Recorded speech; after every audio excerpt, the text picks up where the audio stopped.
Iya, Tapi iya. balik lagi kadang-kadang Mas Eko pernah nggak mendapatkan misalkan kita sudah suggestion, kita kasih Mm. masukan. Terus ya tiba-tiba tamunya kekeh dengan warna ini. Walaupun tidak menurut Cocok kita ya. sebagai seorang stylist kurang pantas atau kurang cocok gitu ya. Tetapi Nah, menurut pernah di nggak? salon itu dulu dipandang sebelah mata ya, Betul. apalagi laki-laki cowok kerja di salon itu dipandangnya negatif gitu ya. Oke, bertemu lagi dengan kita bersama podcast Salon Jadi-Jadian. Salon Jadi-Jadian Podcast.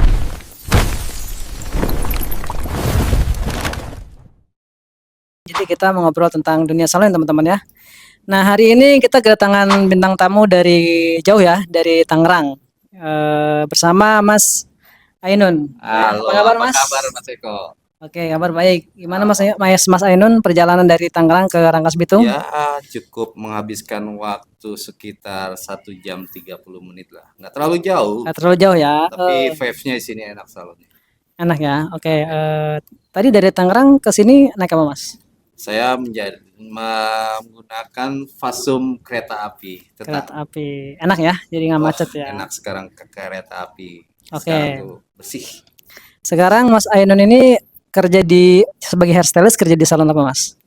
Boleh di-spill nih nama salonnya di sini. Boleh dong, nggak Boleh, apa-apa. oke. Karena kan kita ngobrolin tentang dunia salon ya, mau promosin Betul. sekalian juga nggak apa-apa. Jadi saya itu domisili di Tangerang, Oke. bekerja juga di salon Tangerang Mm-mm. dengan nama Blow Parlor. Bro, apa? Blow Blow Parlor. Parlor. Oke, letak Ya. salonnya di Di BSD. di BSD. Tepatnya di Ruko Goldfinch. Oke, Mas Ainun sendiri menjadi seorang hairdresser itu udah berapa lama? Mungkin kalau saya harus ingat-ingat dulu nih. Heeh. 2022, 23 saya sudah masuk ke dunia salon ya. Tapi nggak langsung jadi hairstylist. Saya jadi office boy dulu. Oke, berarti Mas Ainun ini udah berapa tahun kira-kira? Ya, kurang Kisaran lebih ya startingnya ya, maksudnya heeh, memfokuskan untuk di dunia itu ya 2010 baru mulai belajar fokus gitu. fokus di Kalau yang sebelumnya keluar masuk ganti oke oke. kerjaan, keluar masuk ganti kerjaan. Tapi pas fokus benar-benar memutuskan oh ini dunia salon memang eh, jalannya saya itu ada di 2010. 2010-an ya. Oke, berarti memang nggak langsung jadi hairstylist Mas ya? Oh enggak, saya bukan ya perjalanan karir saya itu dari office boy dulu. Oke. Oke, Mas Ainun ini merupakan salah satu hairstylist yang udah profesional ya teman-teman ya. Dia bekerja di salah satu salon yang udah apa di daerah kota yang besar, ramai dan ibaratnya udah profesional lah. Nah, ini Mas Ainun ini gimana ceritanya awal jadi hairstylist Mas? Aku dengar-dengar Mas ini masuk salon tuh pertama kali menjadi OB ya, office boy, betul? Betul, betul Mas Betul. Eko. Jadi saya tuh berawal karir itu dari office boy Mhm. salah satu salon dan di situ akhirnya saya mendalami untuk eh, belajar ke step-step selanjutnya gitu. Ngelihat anak sampo kok kerja gini enak, kayak lebih ke interest lah yang tadinya oh dunia salon tuh seperti ini ya. Begitu sih. Oke, berarti awalnya itu sebelum menjadi stylist profesional, Mas Ainun ini bekerja sebagai office boy di salonnya teman-teman ya. Jadi untuk berproses menjadi hairstylist itu tidak apa namanya butuh proses ya teman-teman ya. Bahkan Mas Ainun sendiri dari office boy ngelihat kerjaan salon tuh begini sampai ada ketertarikan untuk belajar betul Mas ya. Betul Mas Eko. Oke. Mungkin bukan saya aja, banyak para teman-teman hairstylist juga mengawal karirnya sebagai dunia salon itu banyak dari teman-teman saya juga berasal dari office boy, terus ya naik ke sampo boy, akhirnya dia belajar menjadi asisten dan next levelnya baru mentok di hairstylist dan itu membutuhkan proses waktu, pengorbanan. Mungkin juga dari Mas Eko seperti itu, benar gak? Iya betul, kalau saya dulu, apa namanya, bukan dari office boy, cuman dulu itu memang dari anak training ya. Jadi lulus sekolah, dulu itu aku nggak bisa apa-apa Mas. Jadi lulus Betul, sekolah pun belum belajar apa, jurusannya pun bukan jurusan salon ya, betul, betul. tapi, masuk ke dunia salon itu emang kebutuhan kerja. Zaman dulu ya tahun 2006 itu cari kerja susah Mas. Benar, benar. Dari ngelamar di restoran, nggak diterima, ngelamar di mana-mana susah. Nah akhirnya sampai ketemu salah satu salon yang bisa training dari nol.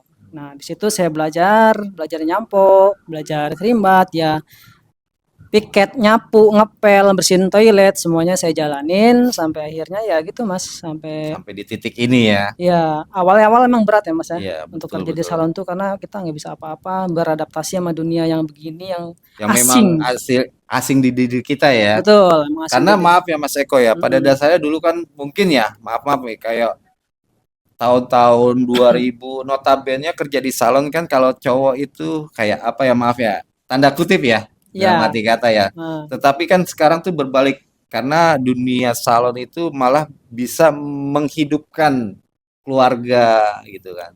betul Mas. Jadi memang dipandangnya negatif gitu ya, yang jadi cong lah atau apalah gitu ya. Cuman ya kita, tergantung dari kita ya. Kalau kita mau jadi cong ya cong, kalau kita enggak ya enggak ya. Sampai sekarang bahkan Membuktikan ya. kita kan udah puluhan tahun ibaratnya Mas ya. Betul betul. Jadi, hairdresser tetap kita normal ibaratnya ya, nggak ada yang belok begitu ya. Itu balik ke diri masing-masing ya Mas Eko. Itu kita jadi maksudnya kita itu tidak harus berfokus apa tujuan kita gitu kan tadi. Iya betul, bahkan Mas Ainun sendiri udah berkeluarga, udah Betul. punya anak istri ya Mas ya? Betul betul betul. Iya. Jadi memang tergantung, pandangan orang itu, ya udahlah yang penting kita enggak gitu ya. Nah terus bahkan, enaknya Mas ya kalau dunia salon itu, kalau kita dipecat ataupun kita salonnya bangkrut, kerjaannya kita dipecat atau gimana, kita nyari kerjaan salon lain tuh kita gampang ya Mas ya. Betul, Karena salah satunya mungkin kita bisa ngelamar ke salon lain atau kita membuka wirausaha sendiri gitu Mas Eko. betul, karena memang dunia salon itu, kita belajar skill ya. Jadi kita mau ngelamar kemana aja gampang gitu, kalau selama kita punya skill, dites bisa masuk. Betul ya Mas ya? Betul betul. Jadi kalau saya berpikir gini, kenapa saya akhirnya memutuskan untuk bekerja di bidang beauty industri atau salon ini Mas Eko? Mhm. Saya berpikir karena ini skill yang kita akan pakai seterusnya gitu. Dalam arti kata, contoh, setiap manusia pasti tumbuh rambut, Betul, benar nggak? selama orang itu tumbuh rambut, dunia salon masih laku ya Pasti Mas? ada. Sama halnya kayak profesi chef, tukang koki gitu, tukang Iya makan. betul, Selama manusia masih membutuhkan makan, pasti koki itu akan digunakan keahliannya. betul, bahkan mungkin kerjaan kita ini, nggak bisa digantikan sama teknologi ya Mas ya? Ya, Betul, belum bisa. belum bisa ya, bahkan robot sekalipun kali ya? Benar, karena kita itu pasti untuk mengerjakan itu perlu feel, perlu Nah, rasa, terusnya betul betul, apa namanya jam terbang yang mungkin yang lebih tinggi, tinggi gitu kan, yang tinggi supaya menciptakan hasil karya yang indah gitu Mas Eko. betul betul, dan dunia salon itu setiap tahun, apa ya, berubah ya Mas ya? Pasti setiap tahun kita tuh pasti ada perubahan namanya fashion ya. Mhm, Begitu juga mau dari segi tata rambut, terus ya tata busana, pasti dia tuh ada perubahan-perubahan atau inovasi-inovasi yang terbaru gitu Mas Eko. Jadi kita hukumnya wajib sebagai pelaku di dunia ini wajib untuk mengupgrade skill kita masing-masing gitu. Sekarang kan Mas Eko tahu sendiri kan, iya, sekarang itu skill itu kita untuk mengupgrade-nya itu tidak susah sekarang. betul betul, mhm, Kita udah dimanjakan dengan dunia teknologi, iya, dengan brand-brand besar yang membuka seminar baik gratis ataupun berbayar. Itu betul. banyak banyak apa ya? Banyak pilihan lah Banyak buat pilihan ya, karena teman-teman. emang kemajuan teknologi kayak kita belajar pun, banyak dari sosial media ya Mas ya? Betul, salah satunya dari sosial media kita bisa Iya, belajar. sekarang banyak banget ya tutorial-tutorial gitu, yang penting kita punya basic, kita mau upgrade diri kita sendiri, pasti kita bisa. Nah, yang terpenting Mas Eko itu kemauan yang kuat dari diri kita sendiri. Karena Betul, kalau udah banyak pilihan, kalau kita nggak ada kemauan, buat percuma melangkah juga itu ya. pasti susah bener Mas Eko. Iya iya betul.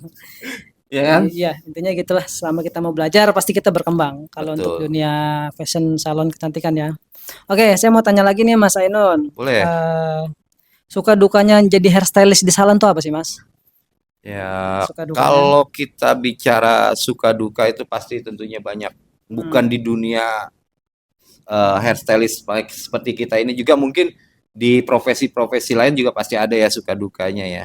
Iya, iya. Betul nggak? Salah Pasti satu. ada apa cerita baik, cerita yang nggak terlalu baik, bahkan yang buruk sekalipun ada gitu. Ada, ya. Mungkin banyak lah Mas Eko kalau saya menjabarkan sini bisa berhari-hari nih Iya. ceritanya. Mungkin mungkin gini loh. Kalau saya pribadi kalau cerita suka dan dukanya ya seperti ini nih. Hmm, Sukanya kita bisa berkumpul, hai Mas Eko, bertemu sama betul. Mas Eko. Oh, ternyata Mas Eko kenal dengan teman saya Iya, juga kenal dengan temannya Mas Eko. Jadi itu sebenarnya dunia profesi itu kecil, tapi ingat dari kecil itu bisa menjadi besar dengan cara ya kita jaga silaturahmi, jaga attitude kita, terusnya lebih kayak menjalin persaudaraan lah gitu. oke. Satu low profile, jangan pelit-pelit dengan ilmu. Itu doang sih Mas Eko. Jadi kita tuh lebih banyak saudara nantinya di bidang kita gitu loh. Iya betul ya. Jadi kita banyak teman ya. Jadi Betul, luas. betul. Jadi kita Luas tapi kecil iya betul. circle-nya. Mhm. Luasnya itu impact-nya atau dampaknya itu luas gitu. Iya, iya. Jadi apa namanya kayak kita aja sebenarnya sebelumnya nggak kenal, tiba-tiba Mas Ainun kenal ini, aku kenal ini gitu Iya, ya. betul-betul gitu Mas Eko. Kalau lebih dukanya ya balik lagi lah Mas Eko, bagaimana kita mengalami cerita yang nggak enak di perjalanan menuju sampai titik ini kalau saya ya lebih kayak oh itu buat pembelajaran itu. Maksudnya dalam arti kata contoh di saat kita dikomplain dengan customer atau hasilnya tidak sesuai atau tidak memuaskan buat customer. Nah, Mhm. itu saya balikkan lagi ke diri saya untuk pelajaran saya gitu. Mungkin saya ada salah satu SOP yang nggak dijalankan atau analisa saya terlalu salah atau memang komunikasi saya dengan customer salah atau kurang jelas. Itu jadi kayak buat pembelajaran ke next-nya supaya saya tidak melakukan hal seperti itu lagi. Banyak lah gitu Oke, lukanya. pada intinya itu kalau kita dapat komplain sebenarnya itu buat pelajaran diri kita sendiri ya Mas ya. Betul. Nah Mas Ainun ini pernah nggak selama menjadi hairstylist ini pernah nggak dikomplain sama customer? Ya, bukan mungkin sih. Pada saya yakin di setiap perjalanan orang sampai titik besar atau sampai seperti ini, saya pasti itu harus melewati proses itu. Betul ya, pernah ya namanya komplain tuh Pasti, pernah ya. pasti, Saya pasti Mas sendiri Eko. pun pernah dikomplain ya, maksudnya kayak dicaci maki, di ibaratnya kayak di eh, hasilnya nggak sesuai apa apaan ini gitu. Bukannya bagus malah jelek dicaci maki pernah Mas ya. Tapi dari situ kita belajar apa namanya? Belajar dari kesalahan. Oh, Iya, harusnya betul. oh bagusnya begini, begini, begini gitu ya. Memang untuk menjadi hairstylist profesional itu ya harus melewatin masa itu Mas ya. Benar. Nggak mungkin ya, pasti kalian seorang hairstylist, pasti adalah kesalahan kecil atau besar yang kalian lakukan dan di komplain customer tuh pasti ada. Kalau Karena bahasanya sekarang manusia boy, bukan nabi boy, nah ya kan itu kayak dia gitu ya, kan. Ya benar juga manusia itu mengalami proses pasti harus melewati yang suka dan duka gitu loh. Terus ya melewati proses kegagalan, betul. benar kan? Nggak ada Tapi yang dari mulus ya Mas ya? benar, Mhm, dari kegagalan itu bisa maksudnya dari kegagalan itu kita harus bisa menjadi pelajaran kita juga Mas Eko. betul betul. Ya memang jadi seorang hairstylist itu butuh skill, mental ya Mas ya? Mentality juga Mental itu harus ya, mental jadi harus kuat. satu kesatuan ya Mas Eko ya. Iya betul. Mental, skill, terusnya komunikasi. Nah, itu dia komunikasi itu penting banget ya Mas ya. Terutama jadi hairstylist itu komunikasi ke tamu. Misal kita mau potong rambut nih ya, komunikasi itu penting banget karena kalau sebenarnya nggak ada ya guntingan yang gagal atau guntingan salah. Yang ada tuh miskomunikasi, betul nggak Mas? Betul, mungkin bukan gagal tapi tidak sesuai apa ya? Maksudnya mungkin lebih tidak sesuai ekspektasi ke customer karena kayak contoh nih Mas Eko, saya kasih perbandingan warna merah. Contoh, Ya, warna merah menurut saya dengan Mas Eko tuh pasti berbeda. iya betul, Betul tidak? betul betul. Mungkin kayak ada merah warna darah, ada Mhm, warna merah marun, marun, ada warna merah magenta. ada Nah, itu burgundy, kan ya, harus kita bisa jabarkan dengan komunikasi itu kan, betul. merah dan lihat kondisi rambut juga gitu kan. Kayak kayak gitulah contoh-contohnya. Itu yang harus kita mengedukasi ke customer juga karena selama ini kan yang kebanyakan kita hadapi itu para customer itu melihat dengan visual, mungkin dia ambil tag video atau gambar contoh itu Dari dari sosmed ya. sosmed. Nah, dia hanya melihat itu, tapi dia tidak memikirkan prosesnya itu. Nah, itu yang harus kita sebagai seorang stylist atau hairdresser harus bisa Harus pandai-pandai. mengedukasi dengan komunikasi kita. Oh, kalau warna ini harus perlu ini, dan Mm-mm. perawatannya seperti ini. Nah, nanti setelah warnanya sudah luntur atau fading, kakak harus melakukan dengan ini. Jadi Iya. dia tuh juga melakukannya itu jadi kayak, oh, ini stylist nih, bagus ya, mengedukasi saya sampai sedetail Detail. ini Iya, gitu betul. Mas Eko. Itu penting banget ya, komunikasi ke customer buat para stylist, terus menjabarkan apa yang diinginkan customer. Kadang kan customer pengennya A, tahu-tahu kita B. Itu emang harus benar-benar komunikasinya harus matang ya ke Betul, customer ya. betul. Jadi sekarang gini ya, si customer menunjukkan gambar visual yang seperti ini. Tetapi kita sebagai seorang stylist harus bisa menyocokkan dengan karakter keseharian, dengan karakter wajah gitu kan. Ya, Dengan ke karakter si customer ini gitu loh. Jadi betul. dari diskusi dua ini antara customer dan hairstylist terciptalah kreasi yang baru. Jadi mungkin boleh nih poninya diambil kayak gini aja gitu. Tapi guntingannya modelnya harusnya gradation atau ini layer gitu. Kita harus menemukan satu titik antara kemauan customer dengan suggestion atau masukan dari kita. Jadi menciptakan oh ya udah ini yang cocok buat kamu gitu loh. Ya betul. Jadi kita sebagai stylist ya harus apa namanya kasih masukan ya, Ya, atau betul. kasih edukasi ke customer. Ketika customer bingung, Mas, gue warna apa yang cocok ya?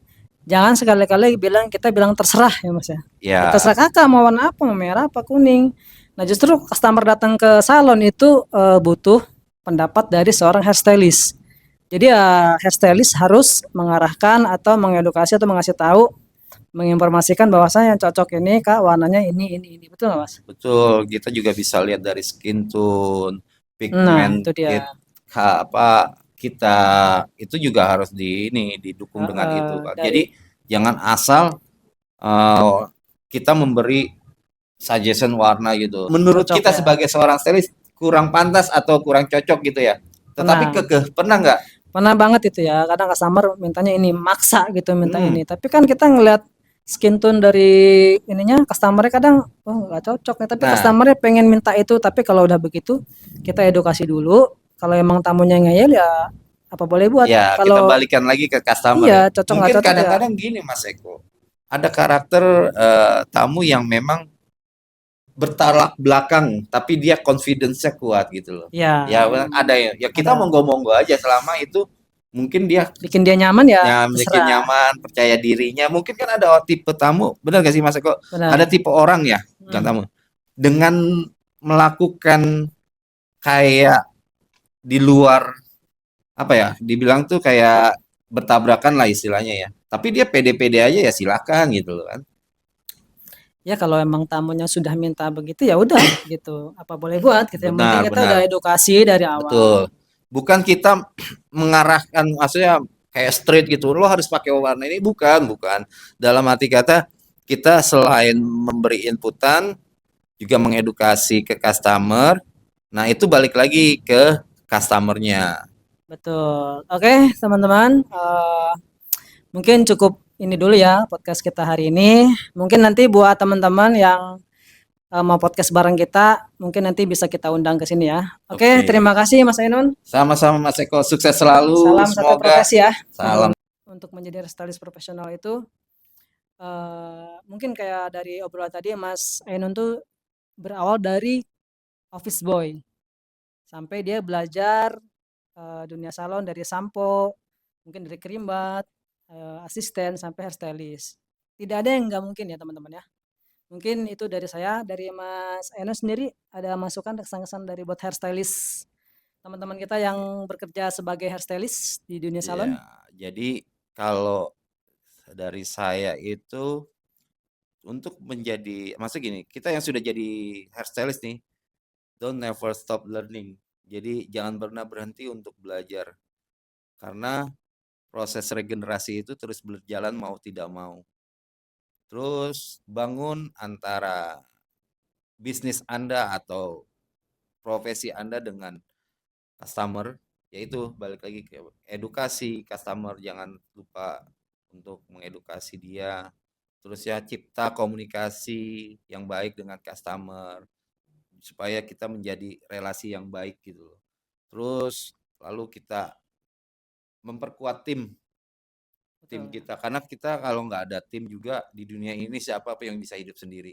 Karena kita kalau nggak ada tim Kerja ya tim ya Mas ya. ya betul. Kalau nggak ada tim kita tuh ya nggak ada apa-apa gitu.